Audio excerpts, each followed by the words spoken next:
नमस्कार, मैं यशपाल हंस करनाल से। आशा है आप प्रसन्न होंगे। ईश्वर की कृपा होगी, संतानें आज्ञा में, घर में धन और ऐश्वर्य सुख समस्त साधन ना हो तो परमात्मा आपको दे। मैं माँ सरस्वती की ओर से आपको आशीर्वाद देता हूँ। मैं आशीर्वाद देने वाला कोई नहीं हूँ। मैं तो केवल एक वक्ता हूँ, ज्योतिषी हूँ, बोल जाता हूँ, बात कर जाता हूँ, बस। आप ही की तरह एक साधारण व्यक्ति हूँ, बिल्कुल साधारण साधारण जीवन जीने की कोशिश करता हूँ और परमात्मा वो स्थिति देता भी है। मैं धन्यवादी हूँ प्रभु का। मैं आपको ये भी शुभकामनाएं देता हूँ कि आपके घर में बड़ों का आदर हो, ताकि आपके घर के अंदर लक्ष्मी का स्थायी वास बने। अगर आपके बच्चों को नौकरियां नहीं मिल रही, कारोबार नहीं मिल रहे, तो ईश्वर करे वो मिले। अगर आप अपनी संतानों के कारण किसी प्रकार से दुखी हैं, आपके घर के अंदर विवाद चलते हैं, झगड़े होते हैं और उनकी आवाज़ें गलियों तक जाती हैं, परमात्मा करे ये ना हो। मैं माता सरस्वती से प्रार्थना करता हूँ और उस परमपिता परमात्मा से प्रार्थना करता हूँ कि परमात्मा त्रिभुवन में शांति करो, शांति कीजिए प्रभु त्रिभुवन में। ये त्रिभुवन है, इसमें शांति कीजिए, जहाँ झगड़े ना हो, प्रेम का वातावरण हो। और प्रेम का वातावरण बनाना खुद पड़ता है, ये खरीदा नहीं जाता। ये रेंटेड वस्तु नहीं है कि किराए पर ले ली, बनाना खुद पड़ेगा। और जब प्रेम का वातावरण बन जाता है तो बाकी सारे वातावरण खुद बनते चले जाते हैं। मकान भी बन जाते हैं, नौकरियां भी मिल जाती हैं, कारोबार भी चल जाते हैं। वातावरण में प्रेम का पुट होना चाहिए। मेरे प्यारे बंधुओं, मैं आशा करता हूं कि आज मैं जो कुछ शब्द आपको सुना रहा हूं, एक राजा और उसकी प्रजा के बीच में है, और वो क्या कह रहा है अपनी प्रजा को, किस बात का आश्वासन दे रहा है, ये सुनने वाली बात है। और मैं आशा रखता हूं आप इसको सुनेंगे। मैं आपको हमेशा कहता हूं, जब जब आप कोई ऐसी बातें सुनेंगे जो पुरातन काल के महान लोगों के लिए हैं, आपके जीवन परिवर्तित हो जाएंगे। आपको वैसा बनने की आपके अंदर चाहना आ जाएगी। जब चाहना बनने की आ जाती है तो आदमी बन भी जाता है। मैं आपको एक बात बताऊं, दिखावे में कुछ नहीं रखा। जो कुछ करना है वो आपने अपने कर्मों से करना है। आपके आपके की कार्यशैली आपके जीवन का मूल आधार है। जो लोग अच्छे हैं उनको कोई बुरा कहने का साहस नहीं रखता, और जो बुरे हैं उन्हें कोई अच्छा नहीं कहता। मैं आपको ये कहानी सुना रहा हूं, इसको कहानी समझना, कथा मत समझना। ये एक स्टोरी है जो एक राजा ने अपनी प्रजा को, उस प्रजा में से भी 5 बच्चों को सुनाई है जो स्टूडेंट थे गुरुकुल के। सुनिए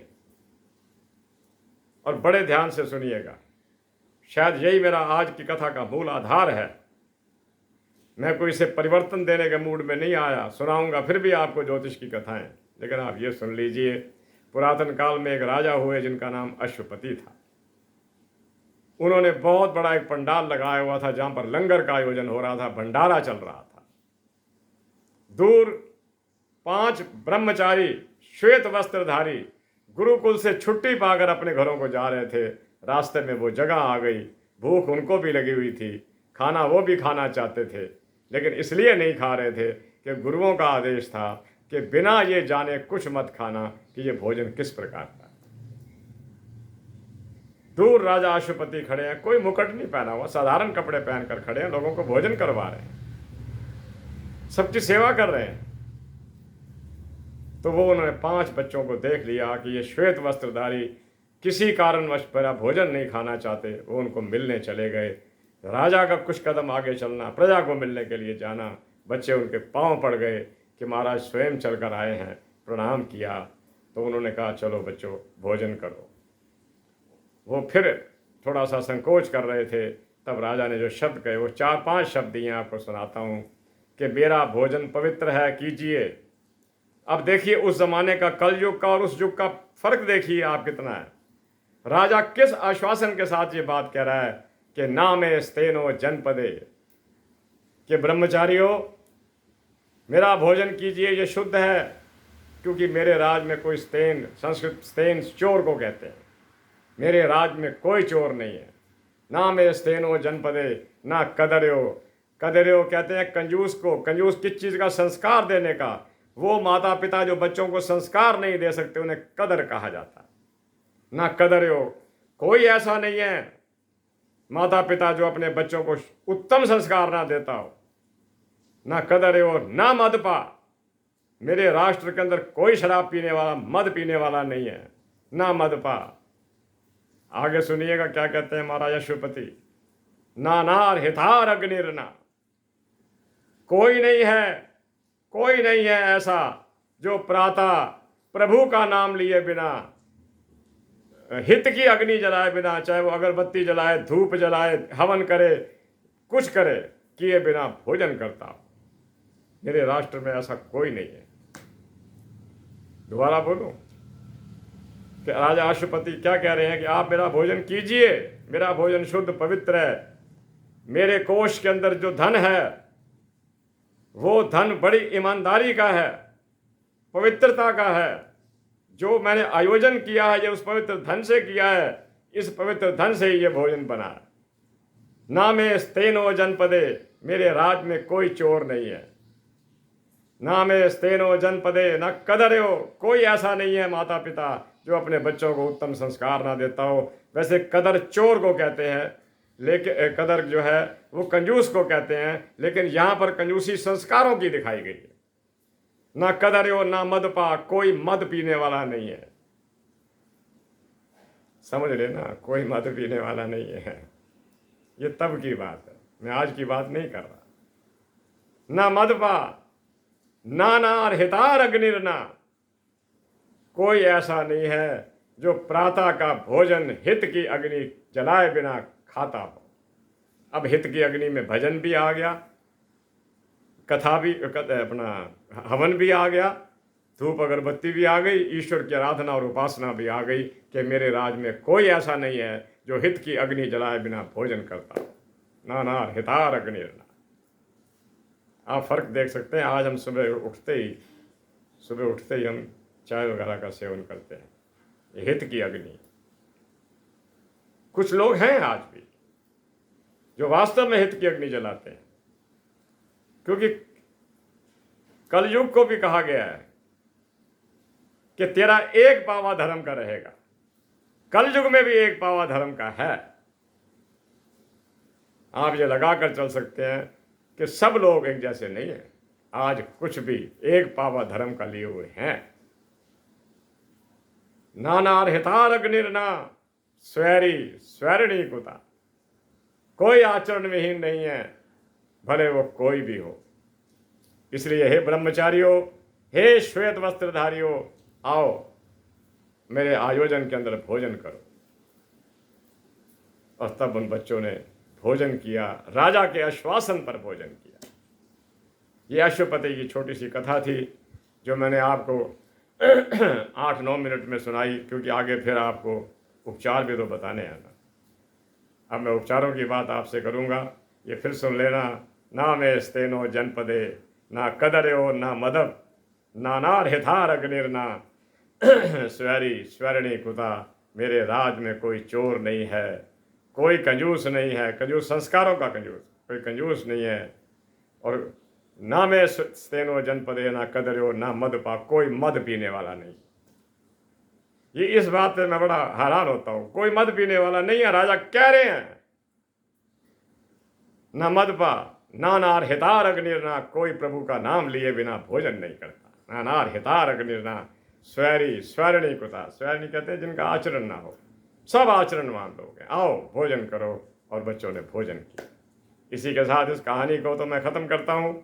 आओ मैं आपको आज 5 पंच महायोग के बारे में बताता हूँ।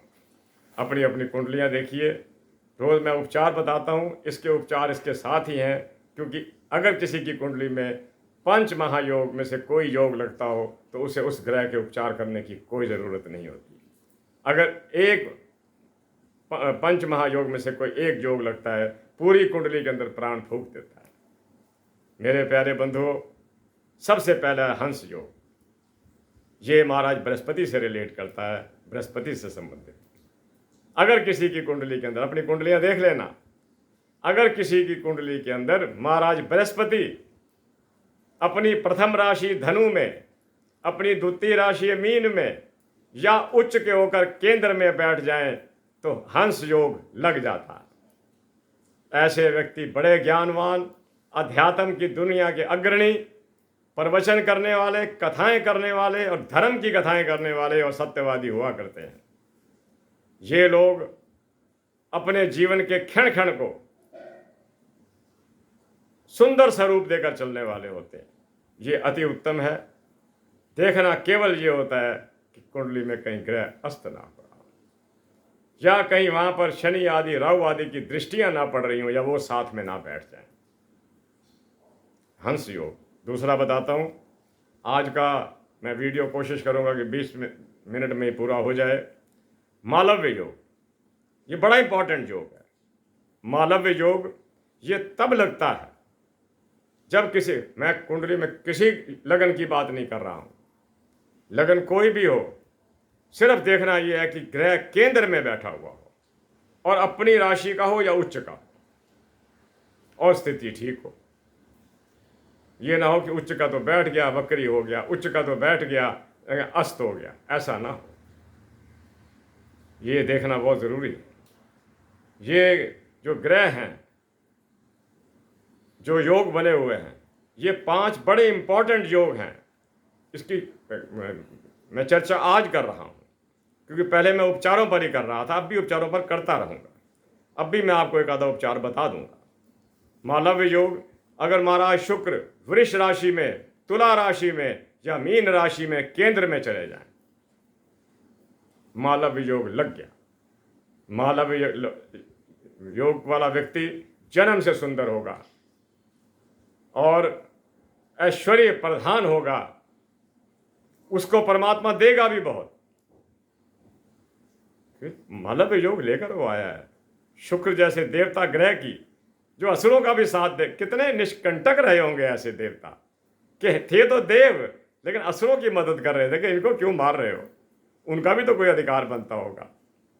ऐसी सोच नहीं होगी, ऐसी भागवत में आती है बात। जब समुद्र मंथन हो रहा था जब तब की बात है। तो मालव्य योग आपको लग गया।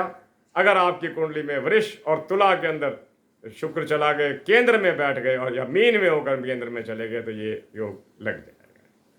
कल्याणकारी योग है, कुछ बनाने वाला योग है। इनका नाम ही काफ़ी है, मैं इन पर क्या व्याख्या करूं, इनका नाम ही काफ़ी है। एक शशक योग है, ये महाराज शनि की कृपा से बनता है। शनि मकर में चले जाएं, कुंभ में चले जाएं और केंद्र में हो, या तुला में चले जाएं और केंद्र में होना केंद्र में चाहिए। अगर केंद्र में नहीं होंगे तो योग नहीं बनेगा। और ये ना हो कि कहीं अस्त हुए पड़े हो, वक्री हुए पड़े हो, ये आप देख लेना। क्योंकि बहुत सी कुंडलियां हमने देखी, योग बनते हुए देखे, योग इसलिए टूट गए। 2 कारण थे, या तो लगन का स्वामी उनका मित्र नहीं था, या उच्च के तो वो थे लेकिन अस्त हो चुके थे या वक्री थे। आगे चलता हूं। शशक योग शनि के पास है और शनि जिस स्थिति में बैठा हो, इस स्थिति के अंदर मकर में, कुंभ में या तुला में, केंद्र के अंदर शशक योग लगेगा। लेकिन ऐसा व्यक्ति शनि का स्वभाव जरूर रखता होगा, क्रूरता उसमें जरूर होगी। ये ठीक है कि वो सर्वगुण संपन्न भी होगा, अच्छा भी होगा, लेकिन क्रूरता होगी। तो आगे चलता हूं। निर्बल के लिए ये लोग क्रूर हो जाते हैं, जो कि अच्छा नहीं है। एक और बहुत बढ़िया योग बता रहा हूं आपको, रोचक योग। यह मंगल के अधीन है। अगर मंगल मेष राशि के अंदर, वृश्चिक राशि के अंदर या उच्च का होकर मकर के अंदर केंद्र में आ जाए तो रोचक योग इस फॉर्म।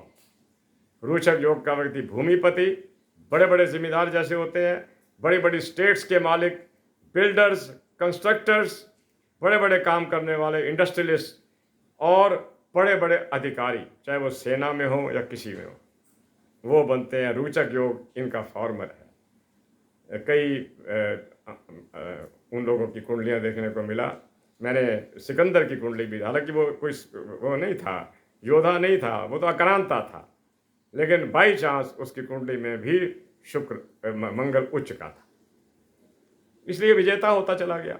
ये ठीक है कि उसकी मृत्यु बड़ी दर्दनाक स्थिति के अंदर हुई, कौन से ग्रह के कारण हुई ये तो हम देखते रहते हैं, पता है। आगे चलता हूँ, आखिरी है भद्र योग। भद्र योग प्यारे बंधुओं, भद्र योग बुध के कारण लगता है।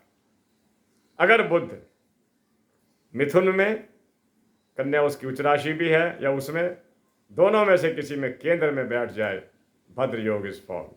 ऐसे लोग मोस्ट इंटेलिजेंट, कॉलेजेस के प्रिंसिपल, स्कूलों के प्रिंसिपल, पढ़ाने वाले अध्यापक और हर चीज को याद रखने वाले, इनकी गजब की मेमोरी होती है। 50 साल पहले जो घटना हुई है इनको याद हो। They are something. मैं बुद्ध की वैसे भी बहुत वो करता हूँ, क्योंकि बुद्ध को मैंने देखा कि जिसका ये साथ दे जाता है कमाल कर जाता है। ये 5 थे पंच महायोग, इनको याद रखना।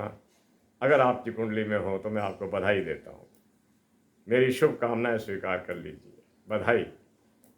ये मिलते नहीं। आगे चलता हूँ, और मैंने ये बताया जो बुद्ध के हैं इस वाले भद्र योग वाले, ये आविष्कारक भी होते हैं, आइंस्टीन भी इसमें थे।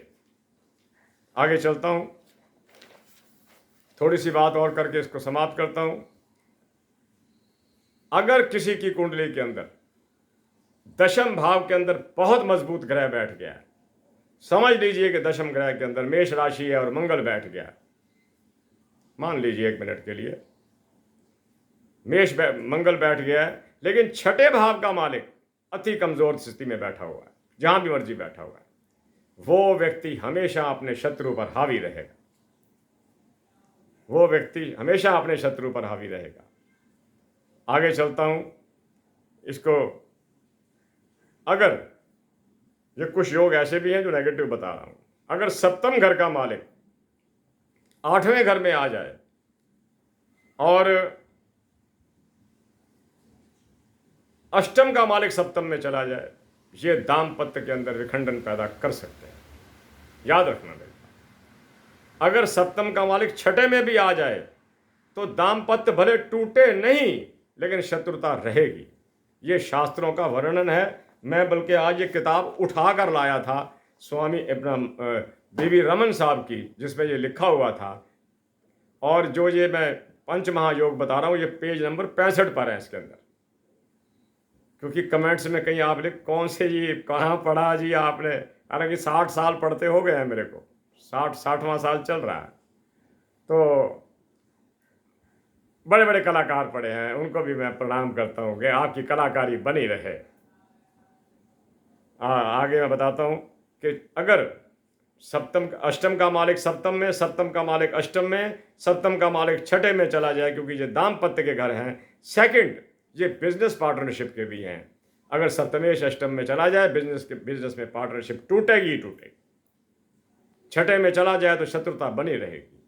आगे चलता हूं, अगर सप्तम भाव के अंदर शनि बैठा हुआ हो या राहु बैठा हुआ हो, राहु बैठा हो और शनि की दृष्टि पड़ रही हो तीसरी, 7वीं या 10वीं के हिसाब से, तो दाम्पत्य विखंडित हो सकता है।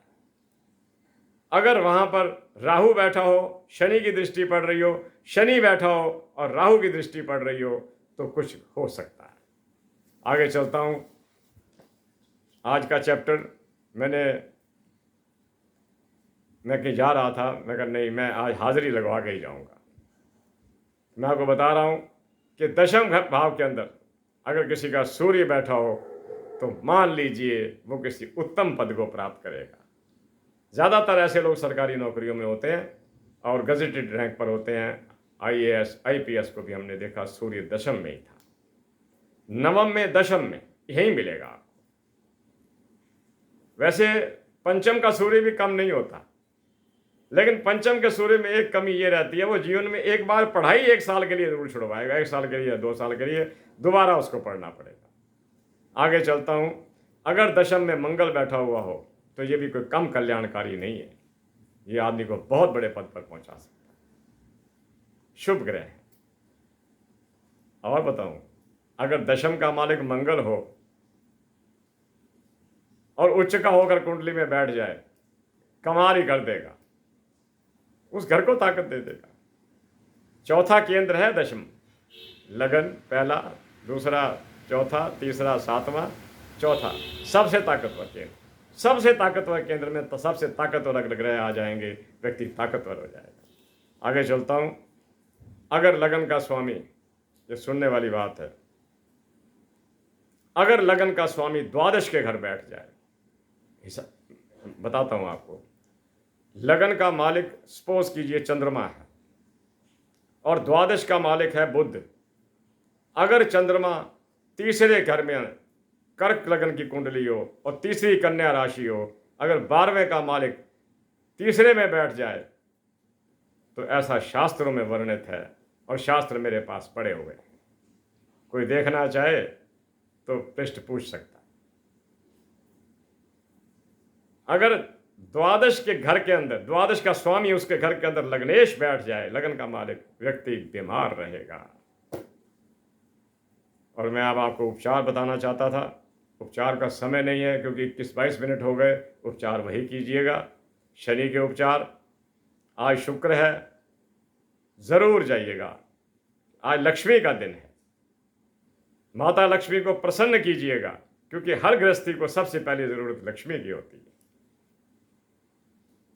बचपन में वैसे नहीं होती, माता पिता कमा रहे होते हैं, जवानी में कमाना पड़ता है। हमारी उम्र में आकर ये एक प्राइम नीड बनती है। अगर व्यक्ति ने अपनी जवानी के अंदर अपने मसल्स पर जोर दिया होगा तो कुछ कमा लिया होगा, बुढ़ापे की रोटी कमा ली होगी। अगर चलते फिरते रहे, ठीक है, मदपा हो गए तो बात खत्म हो जाती है। तो मैं बता रहा हूं कि आप आज जाइएगा, शुक्रवार का दिन है, महाराज शुक्र को प्रणाम कीजिएगा। महाराज शुक्र गणेश जी एक शिव जी के भगत भी हैं, वैसे इंडिपेंडेंट देवता हैं ये, लेकिन बहुत विनम्र हैं, बहुत सुंदर हैं, बहुत कल्याणकारी हैं, बहुत धन देने वाले हैं, ऐश्वर्य के स्वामी हैं। उनकी देवी लक्ष्मी को आज प्रणाम करना, आपका कल्याण होगा। इसी के साथ आज थोड़ा सा जल्दी आज्ञा चाहता हूं और प्रभु से प्रार्थना करता हूं कि वो आपको सुखों में लाए। अगर आप संतान के कारण परेशान हैं तो आपकी वो परेशानी दूर हो। अगर आप दाम्पत्य के कारण परेशान हैं तो आपकी वो परेशानी दूर हो। अगर आप अपने वातावरण के कारण परेशान हैं, कई लोग तो अपने रिश्तेदारों के कारण परेशान, विरोध हो रहा है, वो परेशानियां दूर हो। ईश्वर आप पर पूर्ण कृपा करे, और ईश्वर की कृपा प्राप्त करने के लिए ईश्वर की स्तुति करनी पड़ती है। करते रहा करो, कोई मुश्किल नहीं। वही हमारा वास्तविक पिता है, वही हमारी वास्तविक माता है, वही हमारा वास्तविक गुरु है, वही हमारा सब कुछ है। उसको जपते रहा करो, यही सबसे बड़ा उपाय है। बाकी सब्जियां, फ्रूट, रोटी, नमक आदि तो आप देते रहते हैं, देते रहिएगा। अगर कल मुझे उपचार का कोई और चैप्टर मिला तो मैं उपचार की फिर आपसे बात करूंगा, क्योंकि मैं अंतःस्थल से समझता हूं कि इस वक्त काली काल का पूरा जोर है। हर व्यक्ति किसी न किसी कारण से कष्ट में है, और मैं प्रभु से प्रार्थना करता हूं कि परमात्मा सबके कष्टों का हरण कीजिए, कष्ट हर लीजिए। इसी के साथ करनाल से, हरियाणा से मैं यशपाल हंस आपसे आज्ञा चाहता हूं। जय जगत, जय भारत, नमस्ते, नमस्कार, शुभकामनाएं। ईश्वर आप पर कृपा करे, वो परम सत्ता आप पर कृपा करे, वो सब ग्रहों का मालिक आप पर कृपा करे। आप देवी देवताओं को समर्पित रहें, आप निर्धनों को दान करते रहें, आप निर्बलों का अपमान ना करें, उनका मान करें। इसी के साथ मैं आपसे आज्ञा चाहता हूँ। माता सरस्वती जो मेरी देवी है, आपकी भी देवी है, सबकी साझी देवी है, ये आपको मेधा और प्रज्ञा बुद्धि प्राप्त करे ताकि आपका जीवन कल्याणकारी हो। नमस्कार, पुनः नमस्कार, शुभकामनाएं।